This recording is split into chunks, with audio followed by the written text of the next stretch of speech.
Hello guys, NautoAis here, and I want to give my thoughts on the Nintendo Direct that happened on March 27, 2025. So this is supposed to be the last hurrah of the Switch 1.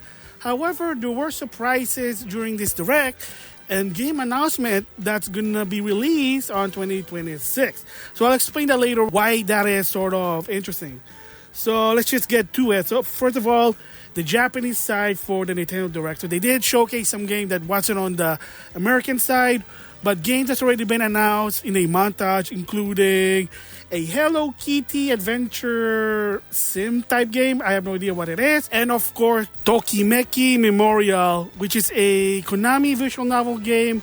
However, of course, the game never came out in the West. Of course, if you heard, there's also like a remastered version, but it is what it is there. So with that said, I'm going to give my thoughts on the game that they announced that I am interested, including this one, wasn't on a Nintendo Direct in America. However, Namco Band of America, so the keyword there, America, did a trailer announcement for Super Robot War Y. Yeah, so if you've been following the Super Robot War franchise, it's been out since the Game Boy in the 1990s. It's been popular in Japan, but never came outside of Japan due to license issue. You can tell they're using real licensed robot. The very first one that finally came in the West in the NTSC version, Super Robot War 30, but it was only exclusive on Steam. However, I did mention this in a different video that Super Robot War VXT and 30, if you buy the Malaysian version, you can actually play it in English. I mean, region free, but when it comes to the DLC, well, that's a different story there. However, Super Robot War Y, this game will come out not only on Steam, PlayStation 5, and Switch. Yes, why no PlayStation 4? My guess is to some extent either Sony's telling them focus on PlayStation 5, we need sales, whatever. I mean, backwards compatible, but it is what it is. Probably a business decision. Kind of suck in my opinion, but a different story there. So yeah, so Super Robot War Y will finally come out in an NTSC version in the West, not only on Steam, PlayStation 5, and Switch. Yes, it's still going to be Japanese sub, but it is what it is. What can you do about it?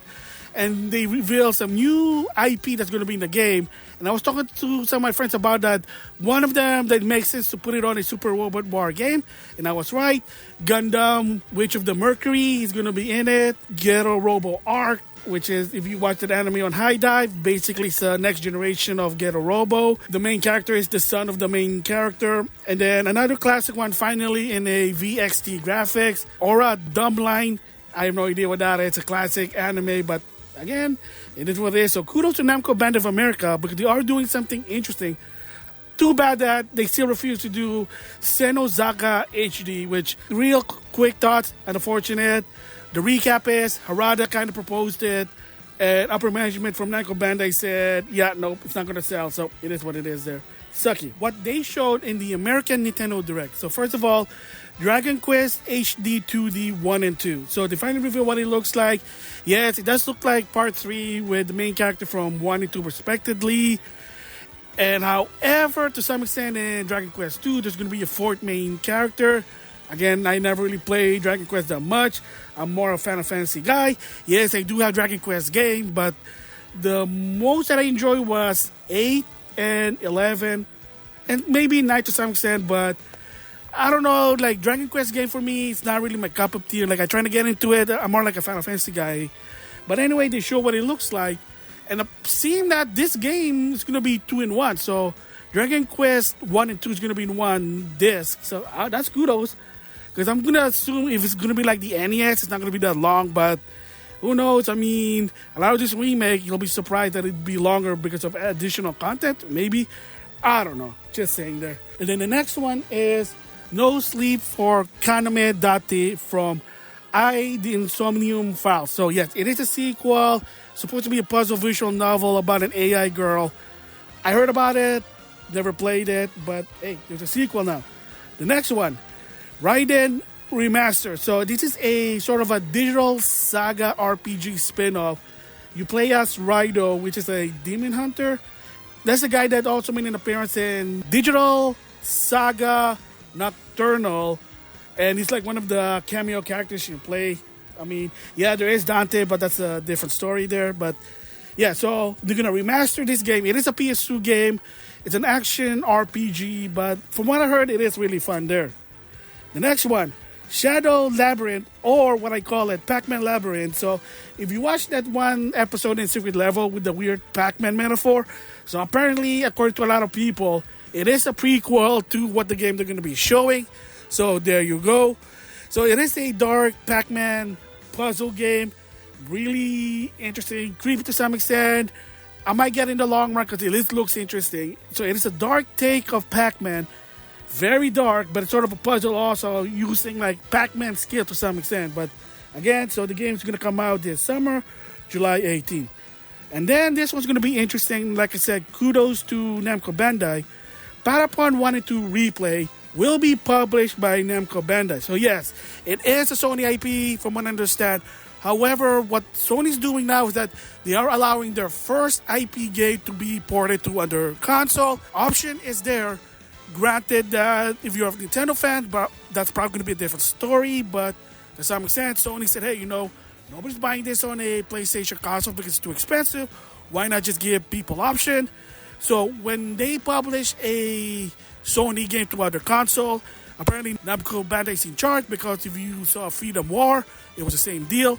And there's another game also is going to be like multi-platform. I'll explain that later. But yeah, so Patapon 1 and 2 Replay. So I guess remaster game. And yeah, it is still going to come out in PlayStation 5, but it's also going to be another console. Like I said, option is there. And then, like my prediction, Metroid Prime 4 Beyond. So they showcased the game. So they didn't mention anything about Switch 2 because, of course, it's about the last hurrah of the Switch. And I thought that Metroid Prime 4 Beyond will be the last game for the Switch. But like I said, there is more than meets the eye. It's very surprising. And again, I'll talk about it later. But yeah, so they show more about the game. So apparently she was warped to a mysterious planet. And she has a new ability called Psychic, able to move stuff with her psychic mind. It is what it is. And you gotta keep in mind that a lot of this Metroid Prime game takes place before Super Metroid for the SNES, or Metroid 3, what you call it. The latest Metroid game is Metroid Dread. So how come she doesn't have that psychic power on those later games?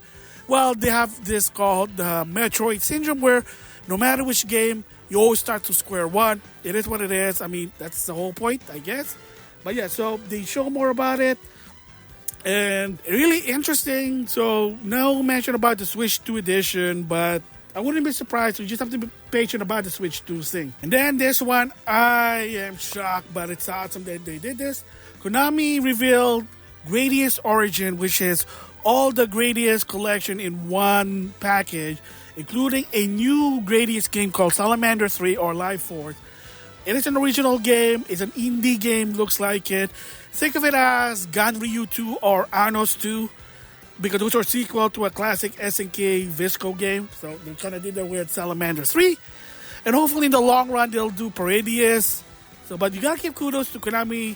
If they're not doing a new game, they're sort of doing some collection. So like I said, hopefully Paradius or Goemon. Goemon's probably going to be tricky. Paradius, maybe to some extent. We'll just have to wait and see in that one. And then Tamagotchi Plaza. Yes, it's Tamagotchi meet Animal Crossing. I have no idea. Probably the kids, the casual who likes Tamagotchi. There you go. And then more info on Pokemon Legends ZA. So I am surprised that they put a Pokemon game in the Nintendo Direct. I thought that would be in the Pokemon Present. So they explained that, yeah, they kind of recap to what the Nintendo Pokemon Present is. But they also reveal something new. So there is going to be a daytime cycle. So in the daytime, you just walk around trying to catch Pokemon. Nighttime, apparently there's going to be a Battle Royale called ZA Royale. So the idea is that you are rank Z and you're trying to get to rank A. Whoever gets to rank A win. They get their wish come true. That's supposed to be the story. My guess is that it's probably one of the components to do a true ending, but we'll just have to wait and see. I mean, there are some games that has normal and true ending. Neptunia game does it, but yeah, interesting. I am gonna get this. Yes, I know the graphic is sucky, but it is what it is. It's an eye of the beholder. What can you do? To some extent, Pokemon players and fans, they don't care about the graphic. They like the mechanic in the gameplay. And the features that what Pokemon can do that no other game. Able to transfer your Pokemon from one game to another. Can you do that with Super Mario Brothers? Can you do that with Legend of Zelda? That would be nice, but only Pokemon can do it. Just saying there, just saying. But again, it's all about graphic, because the graphic looks ass. Whatever. And then, surprisingly, an old game making a new version, Rhythm Heaven Groove. So the latest installment of the Rhythm Heaven game is basically timing button with the music. That's what it is. So you have to listen to the music, and then you gotta push the button in the right time. That's what it is. And it's kind of fun game, but if you're not good with timing, it tends to be hard. But again, surprisingly, that they revealed this game on the Switch, because this game will release in 2026. Again, unless the Switch 2 is not going to come out until 2026, which I doubt that. I think they did mention 2025, maybe. But again, look, the Switch 2 is backwards compatible, so they're probably taking notes from Sony, because remember, with Sony, even the new console is out, they're still releasing game in the old console, and they last for 10 years, believe it or not. That Sony games, they release even after, heck, up to 10 years of the new consoles out. No joke. So yeah, so maybe they're taking notes from Sony, because like I said, one thing that Sony is good at is their game has longevity. Nintendo, before, didn't. Like the minute there's a new console, they're done. Microsoft, same deal. Sega, from what I understand, done. So maybe they're taking notes from Sony for this one, because like I said, this game's not going to come until 2026, and the assumption is that the Switch 2 is going to come out in 2025. Again, backwards compatible, boost mode, we'll just have to wait and see. And then the next one is some new feature for the Nintendo fan with the Switch. They call it the virtual card game. So what it is a new way to lend game or transfer game from one Switch to another. And it looks sort of intriguing, because not only you can use it on digital, which is, I guess, something that, I want to play the digital game. Can I borrow it? How can you do it? Unless you bring the whole console. Hell no. With physical, yeah. Like if you're a person that you have no problem with lending out games, there it is. But to some extent, there are people that have bad experience with lending out games. Myself, to some extent, let's just say that I lent some games to some friend, and then sometimes the result is either they lose it and they refuse to pay back, or they have this weird mentality that, you sold it to me. Like, no, I didn't. And they try to argue that, you did. A long story. Yeah, it's just me personally, my situation with lending out games. But like I said, virtual game card is a new way to lend out games or transfer a game from one console to another really easy than, like, is it easy? Well, lending out games probably, especially digital game. But when it comes to physical games, or when you're using your own account, I don't think it's going to be necessary to some extent, because for me, I have to Switch. All I need is the game card, or download the game, and the cloud. That's it. But maybe there's more to it. But it does sound intriguing, and maybe more info in the long run, especially because they're going to be doing this on the Switch 2 as well. And they said that this update is not going to come out until the end of April. So, like I said, it's going to be not only in the Switch, but it's also going to be in the Switch 2. Again, we just have to wait and see more to it. The key word is probably experience than just trying to understand it by watching a video. But who knows? But it is a good way. It's an innovative way to lend out games, especially digital. And then another montage, including one game that caught my eye, Fantasy Life I. Yes, if you didn't know, this game will be multi-platform. However, if you're going to buy this and you're supporting the Nintendo version, apparently they got the bad end of the stick, because, it's going to be multi-platform. However, because Level 5s are the one that's publishing the game, they don't have a physical publisher, maybe limited run, but nobody likes them, but different story there. It will only be digital, because there was a rumor that it was before a Nintendo exclusive, and that Nintendo will be publishing the game and dealing with the physical, but that's not the case anymore. They said, no, we're going to do it ourselves because people want us to play it on the other console. In my personal opinion, I like that more than Nintendo exclusive, but when it comes to the physical, Well, so yin and yang. Can't have your cake and eat it too. It is what it is. It's unfortunate, but there you go. So they recap that. Yes, Fantasy Life I will be coming out this year. I think it was May of 2025. And then a Shadow drop, Second Frontier 2 Remastered. I played the one on the PlayStation. I have no idea the story. I don't know where to go. Kind of weird. I don't know. I mean, I'm not really a fan of the Second Frontier games, but I mean, they're fun. And then another game from Sony, publishing by Namco Bandai, and that is Everybody Golf Hot Shot. So it does look like it's the latest version.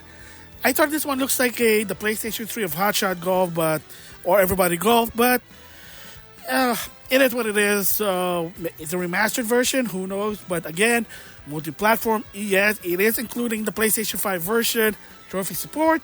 But again, like I said, when it comes to Sony releasing a game on other console, Namco Bandai is dealing with the publishing.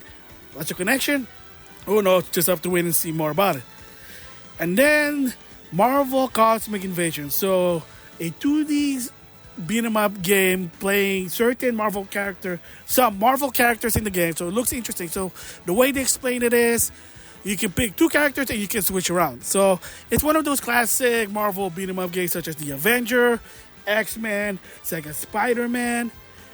So now an original game. So I mean the license is still there, but it's not like the classic one because yeah, they were out, but unfortunately the licenses were gone and that's it. But it is what it is. So kudos, a modern beat 'em up of a Marvel game. Interesting there. And then closing this one for the game side is another game that's been so long because the last game was on the 3DS, and that is Tomodachi Life Living the Dream. If you don't know what Tomodachi Life is, think of it as some sim meets Animal Crossing to some extent. You just do weird stuff. It is fun, very casual. Played it on the 3DS. It is interesting for what it is. So this game will be coming out in 2026 as well on the Nintendo Switch. So will it have a boost mode for the Nintendo Switch too? We'll just have to wait and see. So you might say, oh my god, that's your last announcement game? That's kind of weird. I mean, hey, still a Nintendo game. They're doing first party game, right? But they also announced that they have a new app that's basically an evolution to the Nintendo Direct. So they still are doing Nintendo Direct to some extent. But if you want your news on a daily basis, something that's easy for the casual who are out-tuned to the gaming community, they introduced a new app called Nintendo Today. And what it is a 24/7 Nintendo news for the casual. So I played it. It's already out by the time of this recording. So it's a lot of reminder and stuff. For me, it might not be useful since I'm very in tune to the gaming industry and the gaming community and the gaming situation. So who's it for?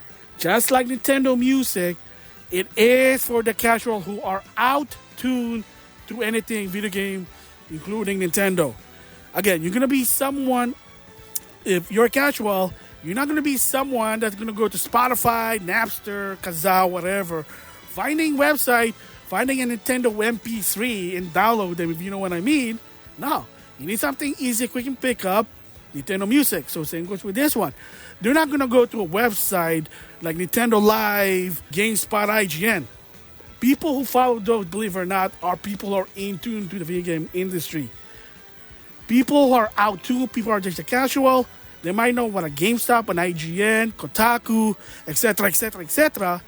They're not going to go deep and basically put their time to look for information. They just need something quick, and then, boom, there it is on your face. That's what the Nintendo Today app is. Makes sense, but if you're hardcore, you're into the gaming industry, it's probably going to be useless to some extent. But somebody that doesn't follow the gaming journalists, heck, people who don't follow Spawnwave, RGT85, AVGN, etc., etc., etc., the Nintendo Today app is probably something that's going to be for you. So kudos to Nintendo for doing something for the casual who are out-tuned to the gaming industry. And there you go, the Nintendo Direct for March 27, 2025. Is this the last hurrah? Well, with two games announced going to be coming out in 2026, chances are no. I don't think so. I think the Switch is still gonna be ongoing, and even Furukawa apparently did say that they are making games on the Switch to some extent, because again, Switch 2 backwards compatible. Boost mode. Yeah, you're gonna have some whiny bitches that, oh my god, the game generation people, oh my god, why are you supporting the last gen? Like, oh, shut up.